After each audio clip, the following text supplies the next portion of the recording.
அன்புள்ள ரிஷப ராசி அன்பர்களே வணக்கம். இந்த வார ராசி பலன்.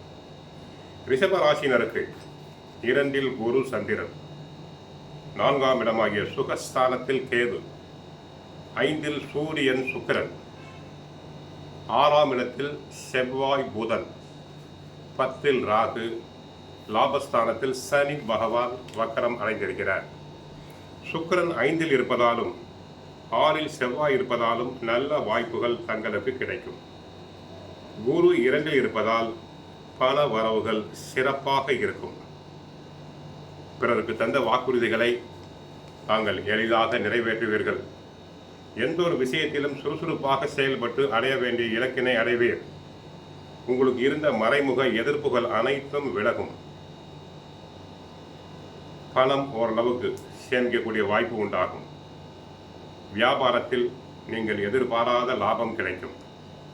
அரசாங்க வழியில் நீங்கள் எதிர்பார்த்த உதவிகள் தங்களுக்கு கிடைக்கலாம். வேலையாட்கள் ஒத்துழைப்பர். மாணவ மாணவியர்கள் படிப்பில் சிறப்பாக செயல்படுவது மட்டுமில்லாமல் போட்டித் தேர்வுகளில் வெற்றி பெற்று ஆசிரியர் TRB, TET exam, bank exam போன்றவற்றில் தேர்ச்சி பெறலாம். நன்கு முயற்சி செய்ய வேண்டும். ரிஷப ராசினருக்கு இரத்த அழுத்த மாற்றம், சளி, காய்ச்சல் உபாதைகள் வரலாம். தேவையில்லாமல் இரவு பயணங்களை தவிர்த்தல் வேண்டும். 4 கேது இருப்பதால் அஜீரண கோளாறு, வயிறு உபாதைகள் உண்டாகலாம். குருவின் 5ஆம் பார்வையால் 7ஆம் இடம் பலம் பெறுகிறது. திட்டங்கள் கொஞ்சம் கொஞ்சமாக முன்னேற்ற திசையை நோக்கி நகர்ந்து கொண்டிருக்கிறது. 5ஆம் இடத்தில் சுக்கிரன், 6 12 இட செவ்வாய் இருப்பது சாதகமான அமைப்பு.